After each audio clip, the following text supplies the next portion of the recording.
I'm curious about how a piece like Straight emerged from the Sichuan earthquake for you. I get the feeling that when the earthquake first happened, you weren't thinking about making art, that you had to get socially or politically involved. Before I went to Sichuan, that's 2008, I've been involved with internet for 3 years. So I daily would write down my opinion because I want to exercise the skill of writing, to practice that. And there's so much to say. When the internet, that time is still a golden time for China, because that time the government doesn't know how effective or how important the internet would be, and still haven't found out the right skill to shut it off. And suddenly the earthquake come. In front of that disaster, for 6 or 7 days, I didn't write anything. Everybody feel very strange. And say, Weiwei, what's happened to you? Even small matter, you give out opinions, but such a disaster, I just feel speechless. This is too overwhelming for me. I couldn't find right language to describe that incident. I'm not prepared for that. So I told myself I have to go to be in there. So only when I'm in there, whatever I say would be relevant. Otherwise, I should stay away with this, because this is beyond my comprehension. So I went there. When I'm standing in this earthquake area, then I feel the wind, the air are really horrifying. You have bodies under the knees, and you feel in the wind, you feel the death is there. I never had such a feeling. So I come back. We don't know what to do, So I think at least what we can do is to find out who is dead. And we only want to focus on the children, because I see too many students' backpacks thrown everywhere, textbooks, pencils. So I said, let's just ask, who are those people and how old are they? And nobody gave us an answer. So I said, okay, maybe I do research myself. It's very normal. So we did a so-called a citizens investigation, asking people from the internet.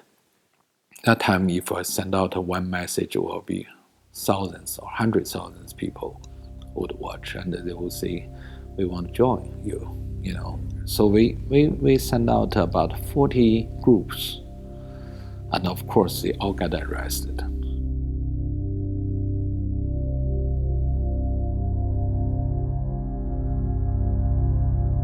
We started making documentary film. I think those need to be recorded.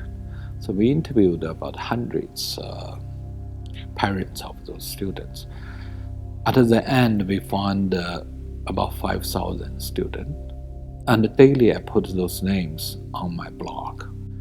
So that act really becomes so powerful. It becomes some kind of testimony, or to show this whole nation what an individual can act against the whole odds. By naming individuals, yes, whose lives have been lost. Who are they, and what's their birthday, and which age, and which class. And it's so shocking. We are totally involved. I don't think it's art or not art.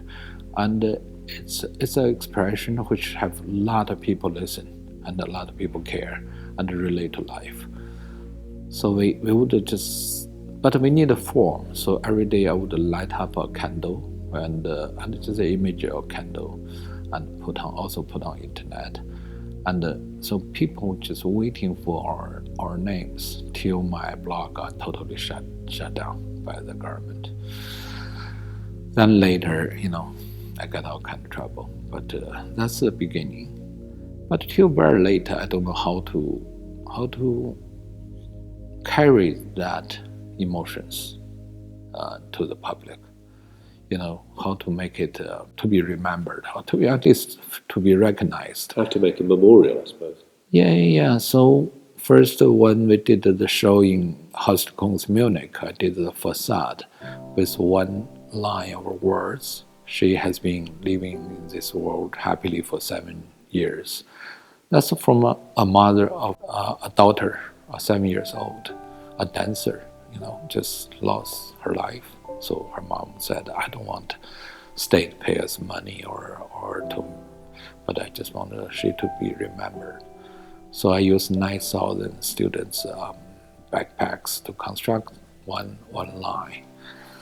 And also, years later, I realized I still can get the irons they take out from those rebels, because they resell the irons to iron company.